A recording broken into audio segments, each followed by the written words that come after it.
तो बक्रेश्वर पंडित का एग्जैक्ट कोई डेट नहीं दिया गया, तो ये चैतन्य महाप्रभु के साथ उनके पार्षद में से एक थे। तो बक्रेश्वर पंडित जी, उनका जो आविर्भाव स्थान है वो त्रिवेणी, त्रिवेणी का है, इलाहाबाद प्रयागराज जो है, त्रिवेणी। हाँ, तो त्रिवेणी में गुप्तीपाड़ा करके एक गांव है, तो उस गांव में उनका आविर्भाव, उनका प्रकट हुआ। और ये देखिए, चैतन्य महाप्रभु जहाँ जहाँ गए वहाँ पे उनका भक्त बने। तो ज़्यादातर भक्त जो है उनका वो बंगाल में ही बने, पर बहुत सारे भक्त ऐसे बहुत जगह से हैं। जैसे बक्रेश्वर पंडित जी को हम देखते हैं कि वो त्रिवेणी से थे। राय रामानंद को हम देखते हैं, बाबू राय रामानंद को हम देखते हैं कि वो साउथ से थे। तो ऐसे बहुत सारे भक्तों उनके बने, उनके पार्षदों में। तो बक्रेश्वर पंडित जी का चरित्र बहुत मधुर चरित्र है। यद्यपि हमारे ये गौर पार्षद चरितावली में ज़्यादा विस्तार से नहीं है। तो चैतन्य चरितामृत में श्रील कृष्णदास कविराज गोस्वामी ऐसे बताते हैं, बक्रेश्वर पंडित प्रभुर बर प्रिय प्रिय भृत्त, एक भावे 24 प्रहर जार नित्य। तो चैतन्य महाप्रभु के पार्षदों में, भृत्यों में बक्रेश्वर पंडित एक बहुत बड़ा भूमिका रखते हैं। तो उनके लीला में सबसे एक आकर्षक लीला जो था बक्रेश्वर पंडित जी का, कि वो एक साथ चैतन्य महाप्रभु के साथ एक बार कंटिन्यूअसली 72 आवर्स डांसिंग की, बिना रुके 72 घंटा नाचे थे। 24 प्रहर, 8 प्रहर में, 4 प्रहर में एक दिन होता है, 4 प्रहर में एक रात होते हैं। तो 8 प्रहर में एक दिन 24 घंटा होते हैं। तो ऐसे 24 प्रहर कबीराज गोस्वामी बताते हैं। तो ये उनका शक्ति था। और कैसे? आपने महाप्रभु गायन जार नित्य काले। चैतन्य महाप्रभु कभी गाया नहीं करते थे, मोस्टली वो नाचते थे। और वो रिक्वेस्ट करते थे अलग अलग भक्तों को कि आप गाओ, मैं नृत्य करूं। पर बक्रेश्वर पंडित ऐसे एक व्यक्ति थे जिनके नृत्य में स्वयं चैतन्य महाप्रभु कीर्तन करते थे। ये बक्रेश्वर पंडित जी का एक बहुत बड़ा प्रभु। आपने महाप्रभु गायन जार नित्य काले, प्रभुर चरण धरी बक्रेश्वर बोले। तो महाप्रभु इस प्रकार उनके कीर्तन में, उनके नर्तन में गाया करते हैं। पर चैतन्य महाप्रभु के श्री चरण पकड़ के बक्रेश्वर पंडित कहते हैं, 10 सहस्त्र गंधर्व मोरे देह चंद्र मुख, तारा गाय मुई नाची तबे मोरो सुख। कि प्रभु, बक्रेश्वर पंडित के जब महाप्रभु उनका कीर्तन का बखान, नर्तन का बखान किया कि बक्रेश्वर पंडित मेरा इतना प्रिय है कि कंटिन्यूअसली इतना नृत्य करते हैं, मुझे इसमें बहुत आनंद मिलते हैं। तो बक्रेश्वर पंडित बोलते हैं कि प्रभु, उनका चरण पकड़ के बक्रेश्वर पंडित कहते हैं कि प्रभु, 10,000 गंधर्व, हम जानते हैं ना गंधर्व लोग, जो गंधर्व लोग में होते हैं, तो गंधर्व लोग क्या करते हैं? गाते हैं। और किन्नर होते हैं जो नृत्य करते हैं। जो देवलोक में आज भी ये सब चलते हैं। जब उनके कोई पार्टी वहाँ पे होते हैं तो गंधर्व को बुलाते हैं गाने के लिए और किन्नर को बुलाते हैं नाचने के लिए। तो यहाँ पे बोल रहे हैं 10,000 गंधर्व मुझे आप दीजिए, और 10,000 गंधर्व मिल करके लगातार गाते रहे और मैं लगातार नाचते रहूं, तभी मुझे नाचने का सुख प्राप्त होगा। ये बक्रेश्वर पंडित जी का इच्छा। तो इस प्रकार बक्रेश्वर पंडित चैतन्य महाप्रभु के लीला में अपने कार्य रखे, और विशेष रूप से बक्रेश्वर पंडित श्रीवास ठाकुर के आंगन में और काशी मिश्र के चंद्रशेखर ठाकुर के भवन में हमेशा नृत्य किया करते थे। कि चैतन्य महाप्रभु का ये दो जगह पे सबसे ज़्यादा कीर्तन हुआ करते थे। चैतन्य महाप्रभु कभी घूमने जाते थे, कहीं पे जाते थे, फिर वापस आके यहीं पे मिलते थे, या तो चंद्रशेखर जी के भवन में या तो श्रीवास पंडित जी के भवन में। तो हमेशा बक्रेश्वर पंडित यहाँ पे नृत्य कीर्तन करते थे और चैतन्य महाप्रभु को बहुत आनंद मिला करते थे। तो बक्रेश्वर पंडित चैतन्य महाप्रभु के इतने प्रिय थे कि एक भक्त देवानंद पंडित एक भक्त थे। उनके बारे में एक्चुअली कई जगह पे बहुत कुछ बोला है, पर हमारे गौड़ीय सिद्धांत में बताते हैं कि बक्रेश्वर पंडित तो बहुत स्मार्ट पंडित थे। वो जब हम एकादशी करते हैं तो ये चीज़ आते हैं, स्मार्ट आते हैं प्रभु। हाँ, स्मार्ट के जो टाइम होता है वो अलग होता है। तो इसमें क्या बोलता है,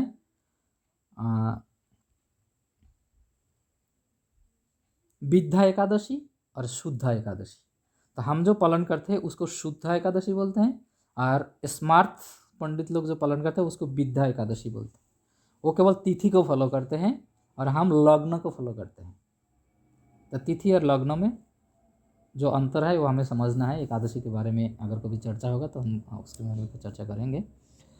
तो ये स्मार्ट जो फिलोसफी है उसी में से देवानंद पंडित थे, पर ये बहुत डिटाच थे, बहुत वैरागी थे, और इनका अध्ययन ग्रंथ केवल भागवतम थे। भागवतम के अलावा कोई शास्त्र नहीं पढ़ते थे, और ये भागवतम का कथा करते थे, साप्ताहिक जिस प्रकार कथा, तो इस प्रकार के कथा करते हैं। अभी पता नहीं मेरे को कि वो पैसा लगे करते थे कि नहीं, बस बहुत सारे भक्त, हमारे इस्कॉन के भक्त भी उनके बारे में बताए हैं। तो बताए हैं कि वो जीविका निर्वाह के लिए भी करते थे, पर मेरे को वहाँ ऐसे मिला नहीं कुछ देवानंद पंडित जी के जीवन चरित्र में। तो भागवतम कथा करते थे, ये सत्य है कि भागवतम कथा करते थे। पर उनका एक प्रॉब्लम था कि वो चैतन्य महाप्रभु भगवान इस रूप में वो स्वीकार नहीं कर पाए चैतन्य महाप्रभु को। तो इसलिए चैतन्य महाप्रभु के चरण में उनका ये अपराध था। और एक बार चैतन्य जब वो भागवत कथा कर रहे थे तो वहाँ पे श्रीवास पंडित उनका कथा सुनने के लिए गए थे। जब उनका कथा सुनने के लिए श्रीवास पंडित वहाँ पे गए तो जो ऐसे कुछ लीला वहाँ पे वर्णन हुआ, तो वो लीला श्रवण करके श्रीवास पंडित को कृष्ण प्रेम का जो विकार है वो विकार उत्पन्न हुआ। पर देवानंद पंडित कथा में विघ्न हो रहे हैं, इस कारण देवानंद पंडित अपने सेवकों को आदेश दिया कि उनको पकड़ के बाहर ले जाओ। तो उनको वहाँ से पकड़ के बाहर ले गए, पर उनके जो भाव है वो भाव को नहीं समझे, इसलिए श्रीवास ठाकुर के चरण में देवानंद पंडित बहुत बड़ा अपराध किए थे, वैष्णव अपराध। क्योंकि उनका जो ये जो ज्ञान का एक अहंकार उनमें थे। ऐसे कई सारे घटना ऐसे हुआ है, पर ये अपराध के कारण वो भागवत तो करते थे पर प्रेम को भी उनके हृदय में प्रकट नहीं हुआ। तो बाद में ये चीज़ जब उनको जानने में थोड़ा बहुत आया, पर फिर भी वो चैतन्य महाप्रभु को भगवान के रूप में एक्सेप्ट नहीं किया। पर वैष्णव अपराध इतना खतरनाक है, इस बारे में वो ज्ञात होने के बाद थोड़ा सा वैष्णव सेवा करने का उनका मन में कुछ ऐसे भाव बनाए हैं। तो बक्रेश्वर पंडित एक बार किसी एक जगह पे कीर्तन कर रहे थे, तो वहाँ पे आके देवानंद पंडित सेवा कर रहे थे। जब बक्रेश्वर पंडित के कीर्तन हो रहा था तो इतना बहुत बड़ा भीड़ हो रहा था, तो बक्रेश्वर पंडित देवानंद पंडित बड़ा डंडा लेके उन लोगों को रुका रहे थे ताकि उनको डिस्टर्ब ना हो और वो कीर्तन कर सके। तो उनको कीर्तन में ऐसे माहौल बनाए थे, दिए थे।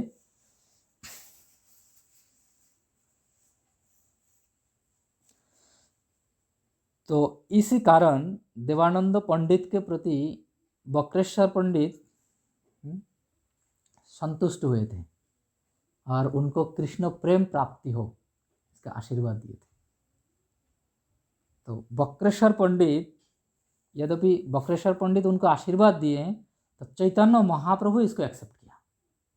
तो चैतन्य महाप्रभु के इतने प्रिय थे बक्रेश्वर पंडित, ये उनके चरण में अपराध करने के बावजूद भी उनको क्षमा कर दिया।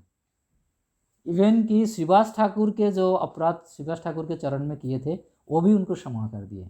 तो श्री चैतन्य भागवतम में उसके पुष्टि करते हुए बताते हैं, बक्रेश्वर पंडित चैतन्य प्रिय पात्र, ब्रह्मांड पवित्र जार स्मरणे मात्र। चैतन्य महाप्रभु के इतने प्रिय है बक्रेश्वर पंडित कि उनका नाम स्मरण मात्र से पूरा ब्रह्मांड पवित्र हो जाते हैं। बक्रेश्वर पंडित के बारे में चैतन्य भागवतम बताते हैं। निरवधि कृष्ण प्रेम विग्रह विहबल, जार नित्य देवासुर मोहित सकल। जिनका निरवधि हमेशा कृष्ण प्रेम में हमेशा निमग्न रहते हैं, और ऐसे व्यक्ति और उनके नृत्य इस प्रकार के नृत्य हुआ करते थे कि देवता असुर जो भी हैं सब मोहित हो जाते थे। तो ये बक्रेश्वर पंडित जी का इस तरह के लीला यहाँ पे हैं। तो जब बक्रेश्वर पंडित जी का कृपा देवानंद पंडित जी को प्राप्त हुआ, तो देवानंद पंडित को समझाने के लिए चैतन्य महाप्रभु उसके बाद देवानंद पंडित से मिले, और देवानंद पंडित जब उनको मिले तब चैतन्य महाप्रभु को शिक्षा प्रदान किया है देवानंद पंडित को। क्या है? प्रभु बोले, तुमी जे सेविला बक्रेश्वर, अतएव हईला तुमी आमारो गोचर। সেই কৃষ্ণ পায় যে তাহারে বক্রেশ্বর পণ্ডিত প্রভুর পূর্ণ শক্তি, সেই কৃষ্ণ পায় যে তাহারে करे भक्ति। तो चैतन्य महाप्रभु देवानंद पंडित को बताते हैं कि तुम मेरे कृपा के पात्र इसलिए बन पाए कि बक्रेश्वर तुम्हें कृपा प्रदान किए, और बक्रेश्वर जो है वो मेरा पूर्ण शक्ति है। और बक्रेश्वर की कृपा जिसके प्रति होगा निश्चित रूप से उसको कृष्ण प्राप्त होगा। बक्रेश्वर हृदय कृष्णेर निज घर, कृष्ण नृत्य करें नाचिते बक्रेश्वर। तो बक्रेश्वर पंडित जी का जो हृदय है वो कृष्ण का घर है, और जब बक्रेश्वर पंडित नृत्य करते हैं उनके नर्तन में कृष्ण स्वयं नृत्य करते हैं। ये प्रमाण चैतन्य भागवत में इसका इस तरह के प्रमाण दिए हैं। तो इस तरह से चैतन्य महाप्रभु के साथ बक्रेश्वर पंडित जी का बहुत सारे माधुर्यमय लीला उनके साथ ऐसे हुआ है। और बक्रेश्वर पंडित जी के कनेक्शन में कुछ और शब्द उसमें कहा गया है कि उनके बक्रेश्वर पंडित जी जब पुरुषोत्तम धाम जगन्नाथपुरी में जब रहते थे, जगन्नाथपुरी में जब चैतन्य महाप्रभु थे, तो चैतन्य महाप्रभु, नित्यानंद प्रभु, अद्वैत आचार्य प्रभु, बक्रेश्वर पंडित, स्वरूप दामोदर, ये सब लोग शिला गदाधर पंडित जी से, गदाधर पंडित जी के श्रीमुख से भागवतम श्रवण करते थे। तो गदाधर पंडित थे वक्ता, जब लास्ट वीक की चर्चा में हम बताए थे कि गदाधर पंडित भागवतम पढ़ते थे और ये सारे चैतन्य महाप्रभु को से लेके अद्वैत आचार्य, वहाँ के जो और भी जो भक्त हैं पूरी धाम के सार्वभौम भट्टाचार्य आदि सब उनके कथा सुनते थे। उसमें बक्रेश्वर पंडित जी भी रहते थे। तो बक्रेश्वर पंडित के इस चरित्र में एक जगह पे ये चीज़ कहा गया है। अभिराम ठाकुर को तो हम जानते हैं। अभिराम ठाकुर कौन है? नित्यानंद प्रभु के पुत्र, उनके संतान है अभिराम ठाकुर। तो अभिराम ठाकुर जी के ऐसे शक्ति था कि अभिराम ठाकुर अगर किसी को प्रणाम करे, वो अगर विष्णु तत्व नहीं है तो वो भस्म हो जाएगा। ये अभिराम ठाकुर के विशेषता थे। वो अगर विष्णु तत्व नहीं है तो वो खत्म हो जाएगा। तो वो एक बार ऐसे एक वृंदावन लीला में एक जगह पे लीला है। एक बार एक शालिग्राम शिला कहते थे कि ये शालिग्राम शिला है, तो शालिग्राम शिला को उन्होंने प्रणाम किए थे और शालिग्राम शिला टुकड़े टुकड़े हो गए थे। तो उन्होंने बताया कि ये शालिग्राम शिला नहीं है, कि शालिग्राम शिला विष्णु तत्व है तो वो नहीं फट सकते, तो शालिग्राम शिला नहीं थे। ऐसे बहुत सारे घटना है अभिराम ठाकुर के। तो अभिराम ठाकुर के ये विशेषता थे कि वो विष्णु तत्व नहीं है तो वो खत्म हो जाएगा। तो उनके एक शिष्य थे गोपाल गुरु, जो बक्रेश्वर पंडित जी के शिष्य है। तो गोपाल गुरु, इनका पहले का नाम, बचपन का नाम था मकरोध्वज पंडित। मकरध्वज पंडित इनका नाम था। तो बचपन से ही ये बहुत विरक्ति भक्त थे, वैष्णव थे। तो बचपन में उन्होंने बाल्य लीला में ही वो ये शिक्षा दिए थे भक्तों को कि हरिनाम लेते समय सूची मूची का विचार के आवश्यकता नहीं है। तो ये जब उन्होंने शिक्षा लोगों को दिए तो चैतन्य महाप्रभु उनको गुरु टाइटल दिया है।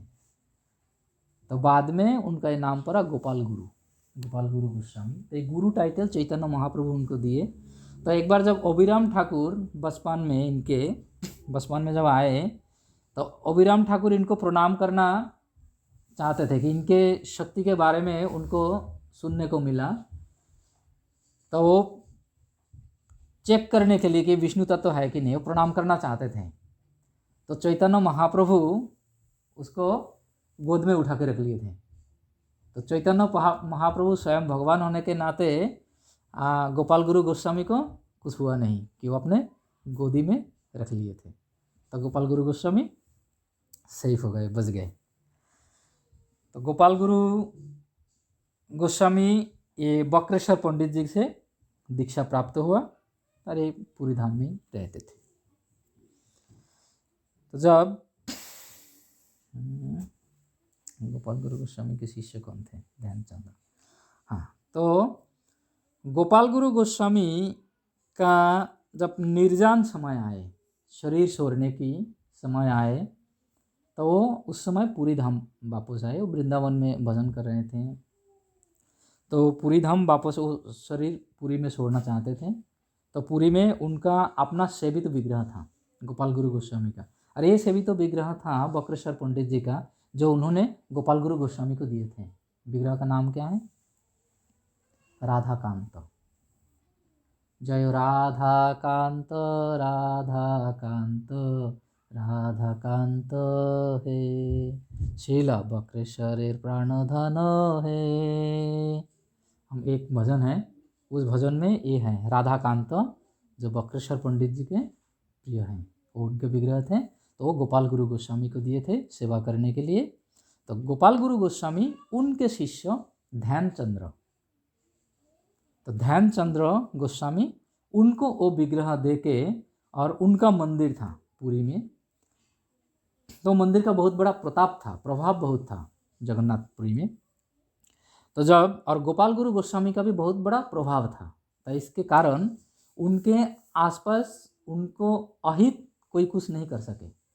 पर उस समय के राजा का कुछ ऐसे कुछ था, कुछ मतभेद था।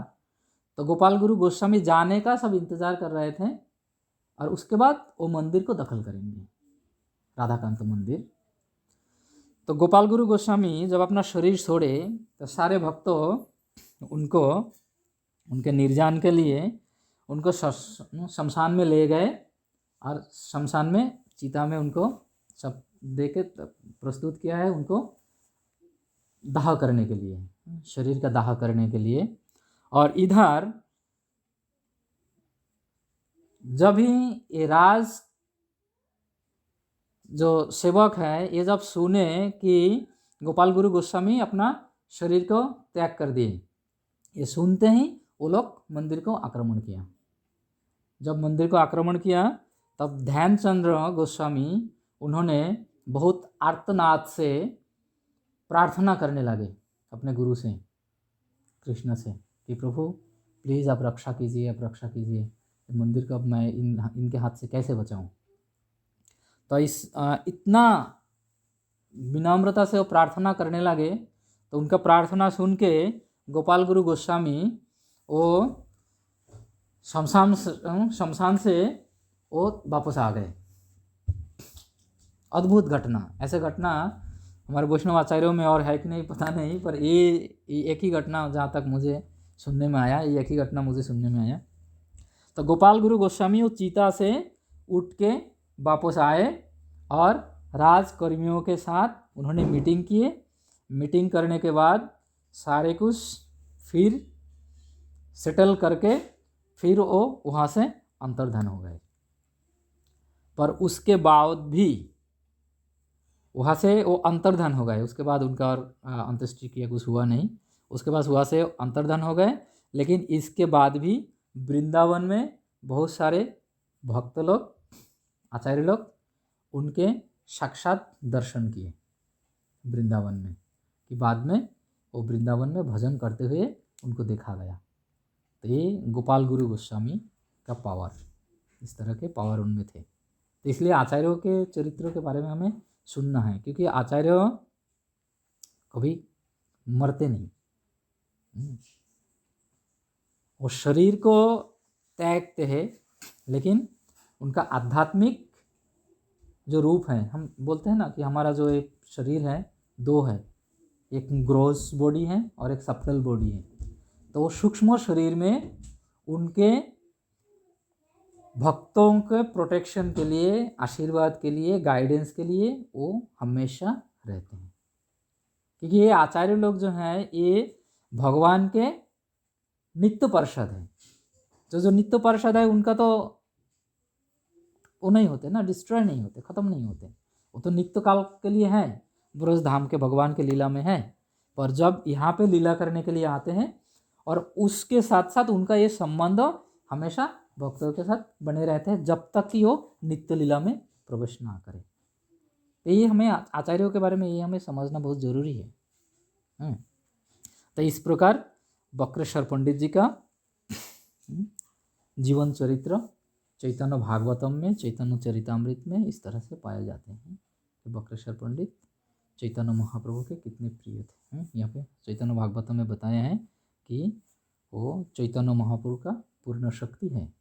और अगर बक्रेश्वर पंडित का कोई भी नाम ग्रहण करते हैं तो उनको क्या मिलते हैं? कृष्ण प्रेम प्राप्त होते हैं। हरे कृष्ण।